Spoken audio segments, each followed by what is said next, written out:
the rights of LGBT people are intrinsically a question of human rights, which are universal, or do you feel that it is simply something that it is for each country to decide?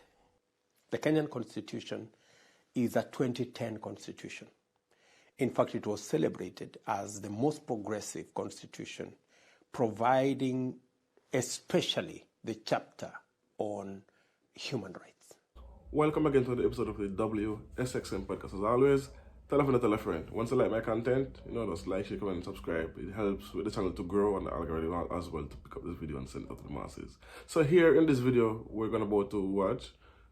Please watch this video in its entirety. It's a little bit long. It's around 20 minutes, 25 minutes, but it's needed because this is the president of Kenya, President Ruto. He's explaining, first of all, what's going on with the protests going on in Kenya currently. The Chinese influence in Kenya, LGBT. He's talking about the LGBT rights are not, because he's against LGBT. They have a law in pass for that, and the economy and the IMF, the role the IMF is playing and what they're doing in Kenya, and so forth and so forth. Those are just a few of the topics he touched on, but he's explaining it very. He's breaking it down so the average person can understand exactly what he's saying. So listen to this interview and then let me know what you think in the comment section. Boom. The African continent is becoming something of a sort of a diplomatic sort of battleground at the moment over attitudes to the great turbulence here in Europe at the moment, the Ukraine war. Now, Kenya has taken a very strong and very distinctive position on the Ukraine war, right in the early days in the UN Security Council, speaking out very clearly against Russia's invasion. Can you explain Kenya's position? Why has it been speaking out so strongly? Because we are great believers and signatories to the UN Charter, which speaks directly to a rules-based globe, and ensuring that there is respect for countries and their boundaries.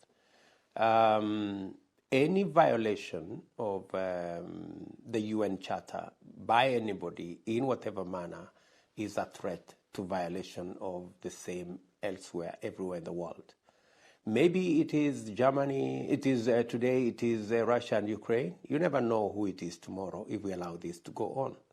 So our position has been, this can be resolved. We must be a rules-based globe. We must respect the UN Charter. That's the position of Kenya, and not just the position of Kenya, that's the position of the UN and any country that subscribes to the UN Charter. And as you say correctly, the world is realizing that Africa is an important destination. Important because of what the future portends, This is the continent that has 30% of the world's natural resources. This is the continent that has the largest resources around renewable energy. We are talking about 70% of the population in Africa is below the age of 30. Creative, innovative, energetic, and so it's necessary for any part of the world to realize the importance of Africa and to tap into what Africa can bring to the table. This is not the continent of disease and poverty anymore. This is the continent that has a future. Yeah. And everybody, any reasonable leader anywhere in the world would want to know what Africa thinks and would want a partnership with the African continent. Yeah, there is talk of a kind of a sort of drift between the West and the global South on this issue of Ukraine, with many countries within the global South, particularly quite large ones, so very much on the fence, not wanting to take quite as clear a stand as Kenya has. What do you say to those countries? What's your message to them? Our position as a country is that they say a threat to peace anywhere is a threat to peace everywhere. Our position is that this is not about the North versus the South. It's between what is right and what is wrong. There are those who genuinely believe this war should be sorted out, like us, because trying to apportion blame is not the way to go. There are those who are saying this war is as a result of sanctions. And to their credit, yes, the sanctions are having a devastating effect on commodity prices, grain prices, fertilizer prices. On the flip side, there are those who are saying this is as a result of the war. Again, it is true. So, is it the war or is it sanctions? And from where I sit, it doesn't matter whether it is the war or the sanctions. We just need to stop it. Let's find the mechanism to put it to an end so that we can stop the victims of this war increasing. There are victims, real people who cannot access food, who have challenges, real countries like Kenya, who we've had challenges with accessing fertilizer. We have challenges with accessing grain. We've had to rethink about our agriculture. How do we do things differently so that we avoid dependency on the global supply chain of these commodities? And China has been sort of becoming more vocal on the war recently. It's come out with what it calls a position paper on peace. When you look at what they're saying and how close they are to Vladimir Putin, and we just saw Xi Jinping in Moscow, do you think that they are a kind of a credible player in trying to bring the war to an end? I think China should do more than it's currently doing, from where I sit, because I think China is a big player in the economic space. So I believe from even a strategic point of view, China should be pushing for the end of this war, because we've all come from a devastating effect of the COVID pandemic, and beyond the borders of China, China has huge interests in many parts of the world, including Africa, where they have deployed resources, they have supported the building of infrastructure, they've deployed their capital, and I don't think this war is helping them in any way to recoup or recover from the investments they have made globally. So my expectation, we saw, I think last week, there was a meeting between the president of China and the president of Russia. We weren't told exactly what the discussion was, except for, them saying they will work together.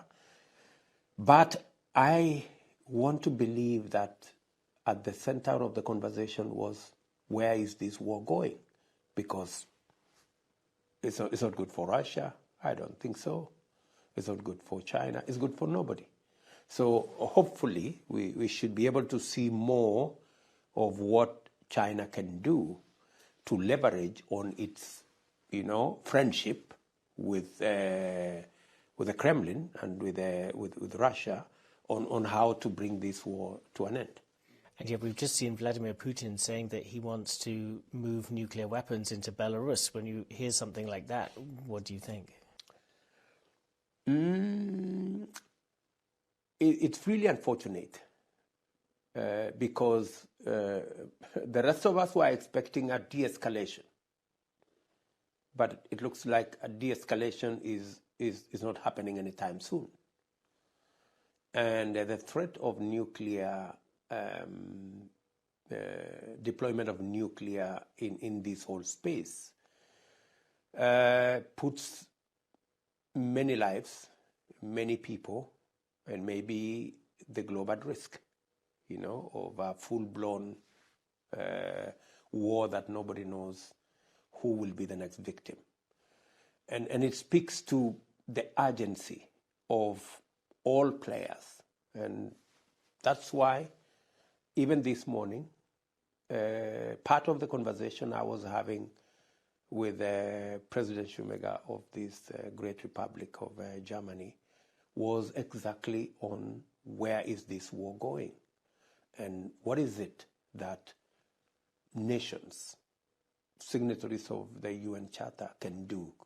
Kenya in its own way, Germany in a different way, can contribute. So it's a source of concern for nations, for leaders across the globe, that this war is not de-escalating.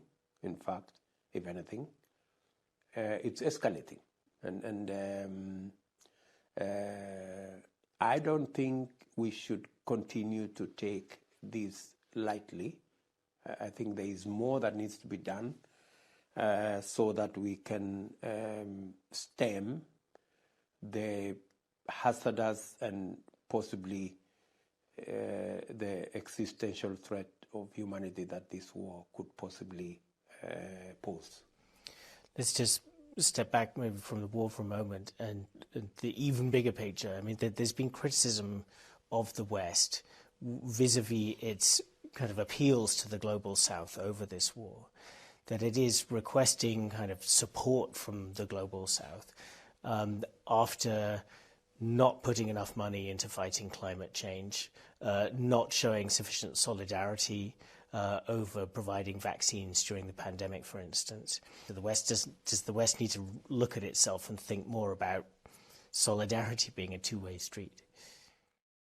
I would even take it further. We've had a raging war in DRC. We've had a raging war in Somalia. We have challenges in Ethiopia. We have issues in South Sudan. And we are all alone. Kenya, for example, we've had to put our resources, Kenyan resources, in deploying troops in DRC. We are currently hosting discussions to support the peace process in Ethiopia. We are working round the clock to see what we can do supporting training of public officials, administration officials, teachers for Somalia, using our own public resources. Part of the conversation I was having with the President of Germany today is the drawdown, the walkaway, so to speak, of EU from the situation in Somalia, you know, and the rest of it. So when it is our issues, it is our issues. When it is other people's issues, it's global issues. You know, this is the Mr. Jaishankar, the Indian foreign minister's quotation. Is that who you're quoting here? Yeah. So I mean, I think we need to have a fair conversation when you talk about climate change. We've said this many times that we are bearing the biggest brunt of climate change with loss of diversity, huge droughts. Kenya is experiencing 4 years of continuous drought, severe drought. We've lost 2.5 million heads of livestock. We have lost livelihoods. Yet the conversation around climate change is still sterile. We're having difficulty persuading the globe, especially the global north, on loss and damage. You know, these are not phantom stories. Loss and damage is a reality. And while we respect that we need to play our role in what the war and to speak about the war in the middle of Europe between what's going on in Russia and Ukraine, surely we need to have a much more candid conversation about the effects of climate change, about debt that is crippling many countries in the global south because of the unfair, almost let me say deliberate, you know, international financial system that is rigged against the global south, where we pay 50 times more interest to access development resources than our compatriots, because we are priced out of resources by risk. Everybody believes investing, putting your resources in the global south is risky. So we end up paying inordinate. And that's the conversation we need to have. And hopefully we will be able to push this conversation to the center of global debate on how do we move into the future. We are facing, as humanity, not as the global south, we are facing as humanity an existential threat because of the effects of 400 years of exploiting fossil fuels recklessly. The African continent is coming with a solution, stopping financing fossil fuel exploration and exploitation. It's not a matter of when, it's not a matter of if, it's a matter of when, because it has to stop. Otherwise, this globe is going to burn with all of us in there. Let me give you an example. We're discussing drought today in Kenya. The president of Germany was telling me about drought in Germany. So climate change has no boundaries. There is no climate change for the global south. There is no climate change for the global north. And those of us from the global south are saying, we are coming to the table with our assets. We have the largest resources of renewable energy. We have the largest natural resources. We have the largest, maybe 65% of the world's arable uncultivated land. We have the largest population, young, energetic, innovative. These are resources that we are coming to the table and saying we need to have a conversation about how do we access development financing? How do we access fair, consideration? How do we de-risk investments in these resources so that we can use renewable green energy to drive the development of the world going into the future? Not the development of Africa alone, not the development of the global south. Let me say this with absolute clarity. We are at a crossroads. Either we choose to continue the exploitation of fossil fuels and we accelerate ourselves to climate hell, or we finance the renewable green energy in the global south and save the world. Now, you're here in Germany partly trying to drum up investment into Kenya. So tell us a little bit about your thinking on that. I mean, China has been a very important investor in Kenya and also in the wider region in recent years, pouring in money. Are you now trying to kind of diversify your sources of investment? Do you think that Kenya has become, for example, a bit too dependent on money coming in from China? Well, we're here because we have a 60-year-old relationship with Germany. It's always been there, and we have developed our relationship, and it's been on a trajectory of growth, whether we are talking about investments in our geothermal resources, in the water, in health, and it has nothing to do with what we do with others. There are new opportunities for both German investors, German business people, and Kenyan opportunities also for Kenyans, Kenyan entrepreneurs, Kenyan business people to explore and to work together. We see an opportunity because we have some of the largest resources of renewable energy. Germany, on the other side, have the best technology. Combining these two opportunities from the renewable assets that we have and the German technology that exists here, with investment, we can create a win-win outcome. Not just on that, on education as well. There is need for synergy between curriculum in Kenyan technical training colleges with their German counterparts, because labor is becoming a very fluid resource. This country requires 250,000 people to work. Kenya can actually offer, because we can synergize the training, the skills, the competencies that can be made available to this country.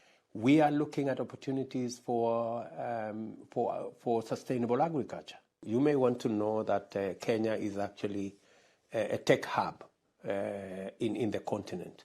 We have some of the best creative, innovative human capital anywhere in the world. Again, there is opportunity there as we present Kenya as a destination and a hub for access to ACFTA, that's the Africa Continental Free Trade Area, which comes with 1.4 billion people, an economy of $3.4 trillion, and the youngest population in the globe. A quarter of the world's population will be living in the African continent by 2050. So there is sufficient reason for Germany and Kenya to work together, because the opportunities available are tremendous. Now, I'd like to turn to the situation in Kenya at the moment, because also connected with the war, there's a cost of living crisis being experienced in many, many countries. Kenya is pretty badly hit, and people are angry. There are big protests. Police have been firing tear gas today. What are you doing to calm the situation? We live in a context, and Kenya, by the way, is possibly the largest democracy in our region. And we had the best ever election last year. Of course, unfortunately, 6 months after the election, my competitors, let me say, decided to pick up and say that to want to challenge the election, not in a court of law, not in any known jurisdiction, but to challenge my election on the streets with demonstrations. But let me tell you that from where I sit, yes, we have a crisis of commodity high prices, whether it's fertilizer, whether it is fuel, whether it's grain. You've asked me directly, what am I doing? Number one, we have registered 5 million farmers. We are providing fertilizers and seeds for them to grow. Number two, we are importing food from across the globe, where some of the imports arrived last week. We've cleared some of them to begin to tamper the price of commodities. We are also investing long-term on irrigation, and that's part of the conversation I will be having with German officials on how we can work together to change our agriculture from being rain-fed to being agriculture under irrigation. The riots in Nairobi are not so much about the cost of living.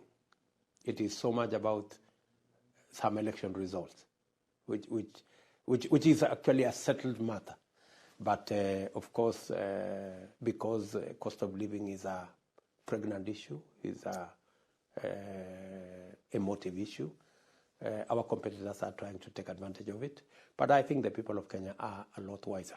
I mean, your critics have said that you have so far not been able to deliver on your promises to lower prices, and you have been increasing taxation. This connects with discussions with the IMF. Do you feel that you're being squeezed by the IMF into raising these taxes, or do you stand by the tax increases? There are no increases of any taxes that we have proposed that are punitive. The IMF has no role in how we run the affairs of our country.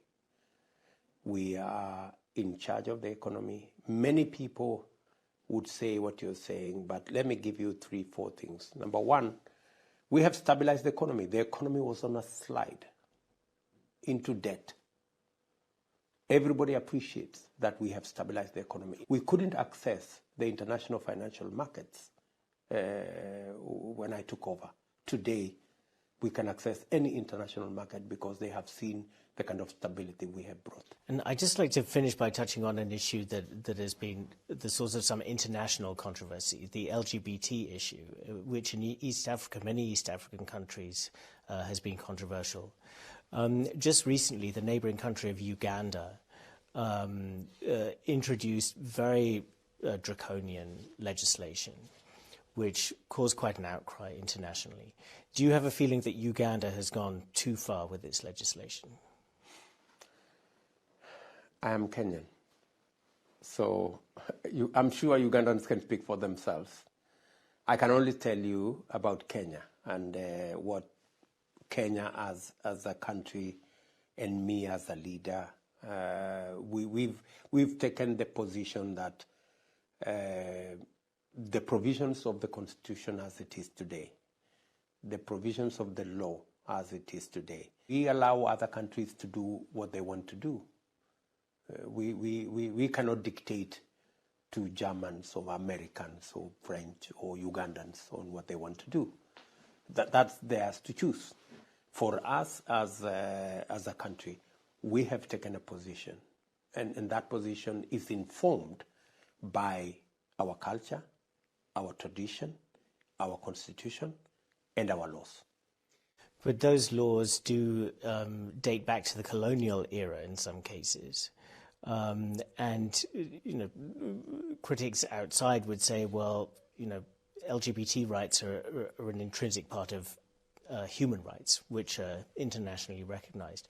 Do you recognize that? Do you see that the rights of LGBT people are intrinsically a question of human rights, which are universal, or do you feel that it is simply something that it is for each country to decide?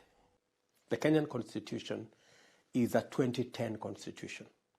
In fact, it was celebrated as the most progressive constitution, providing especially the chapter on human rights and the rights of people and the extent of the protection of rights of people that is enshrined in the Constitution. And in that context, in the formulation of that Constitution, the people of Kenya spoke expressly as to what kind of rights and to what extent everybody can enjoy their rights without infringing on the rights of others. In Kenya, the only understanding of relationships around marriage is around men marrying women. That's the context of a relationship that exists in Kenya and exists in our constitution and is provided for in our constitution. And it can happen elsewhere. We have no issue with people celebrating their issues in America and in other countries.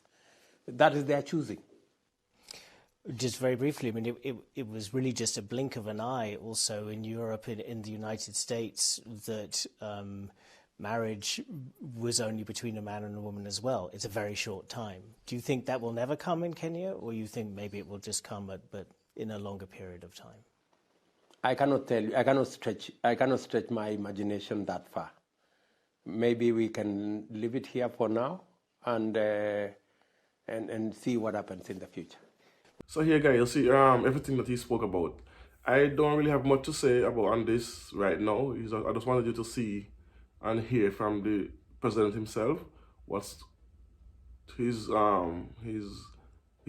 vision for the country, and if you agree with him or not. So let me know in the comment section what you think. You don't know. Peace, one love. Boom.